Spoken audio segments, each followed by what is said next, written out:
Tulip Siddique সহ অন্য কারোর মাধ্যমে বিদেশে টাকা পাচার হয়ে থাকলে তা দেশে ফিরিয়ে আনতে উদ্যোগ নেবে দুর্নীতি দমন কমিশন। এ বিষয়ে সহযোগিতার আশ্বাস দিয়েছে যুক্তরাজ্য ও ইউরোপীয় ইউনিয়ন। রবিবার বিকেলে দুদক কার্যালয়ে ব্রিফিংয়ে এ কথা জানান দুদকের মহাপরিচালক আখতার হোসেন। বলেন, টিউলিপ সিদ্দিকের বিষয়ে তদন্ত চলছে। এছাড়া 248 কোটি টাকার অবৈধ সম্পদ অর্জন ও অর্থ পাচারের অভিযোগে বেসিক ব্যাংকের সাবেক চেয়ারম্যান শেখ আব্দুল হাই বাচ্চু ও তার পরিবারের বিরুদ্ধে 4টি মামলা করেছে দুদক। দুটি বিদেশি ব্যাংকের মাধ্যমে আব্দুল হাই বাচ্চু ও তার স্ত্রী সন্তানেরা নামে বেনামে সম্পদ অর্জন সহ অর্থ পাচার করেছেন বলেও ব্রিফিংয়ে জানানো হয়।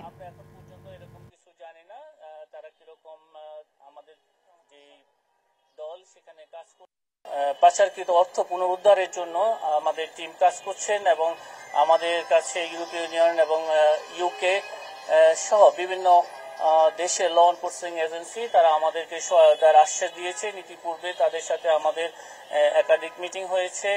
পাচারকৃত অর্থ পুনরুদ্ধারের ক্ষেত্রে আমাদেরকে সহযোগিতা করবেন মর্মে আমাদেরকে আশ্বাস দিয়েছেন।